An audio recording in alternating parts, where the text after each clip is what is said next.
In Blox Fruits, you can either be a fruit main by putting all your stat points into fruit melee and defense, or you can be a swords main by putting all your stat points into sword melee and of course defense.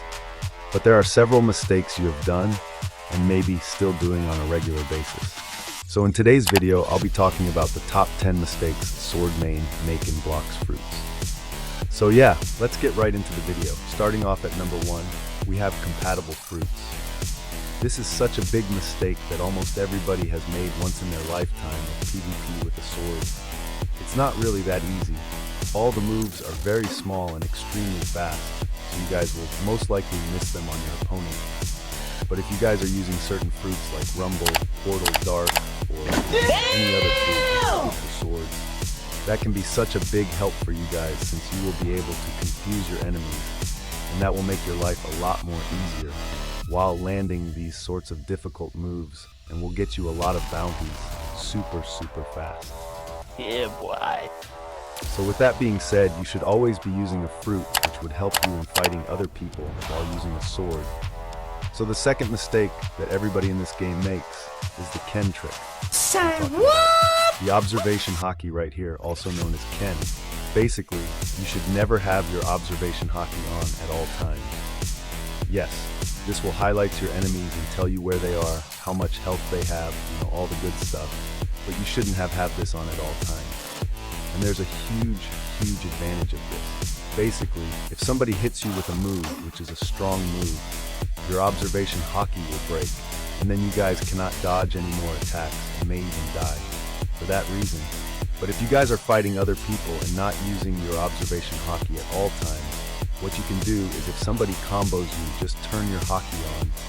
You will easily dodge one of their moves and teleport away in an instant, making their combo literally useless. But doing this is quite difficult, so you guys will have to practice a lot.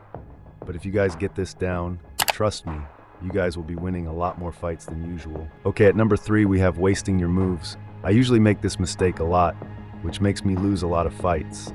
Let me explain. For example, if I are fighting somebody and you are just spamming your moves left and right, you're basically missing them almost every single time and ruining your potential. This will make you an easy target and will also reduce the chance of you winning the fight, because it would be better if you guys got them and then stunt them with your fruit. And then after that, do your moves, and you will easily land a lot of damage and hopefully kill them in the process. So yeah, don't be like the person that always spam his moves in random direction and pray that you hit the move. That is not the way you use swords in this game. Moving on into number 4, we have not upgrading your weapon. As you guys can see up on screen, upgrading your weapon can give you extra damage, and this depends on the rarity of your sword. If you have a very rare sword, it will add an 8% damage boost.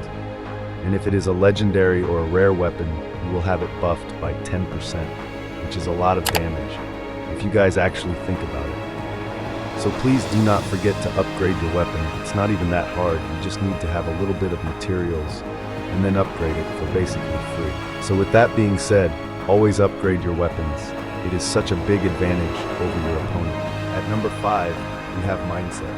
This is a mistake, which is pretty difficult to understand, but all of us have done this once in our lifetime. So basically, if you are using swords, like the buddy sword or the spiky trident, you should be keeping some distance between you and your opponent. But if you're changing your sword to the dark blade or cursed dual katana, you should be up in their face to deal as much damage as you guys can. And this is quite a difficult thing to explain, but you will have to learn this by using the sword over and over and over again. For example, if you are a cursed dual katana, it's better for you. Just push everybody and use all your moves, since that is the best possible play style you can have with this sword. But on the other hand, if you are using spiky trident, you should always be keeping some distance from your enemies, so you guys can use this sword to its full potential. I don't know if that made any sense, but if it did, let me know in the comments below. And while you're down there, please make sure to hit that subscribe button. We're trying to get to 10,000 subscribers. At number 6, we have Race V4. Of course, I had to mention this in the video. I've seen so many people in the 3rd sea PvPing other people, and they don't even have Race V4. And don't get me wrong, I know Race V4 is one of the hardest things to obtain in Blox Fruits, but you guys will have to do it. And there are some ways you guys can make this a little bit easier on yourself. First up is by joining Discord servers and finding people from there. Because in a public server, nobody is really that serious, and it's nearly impossible to get race before.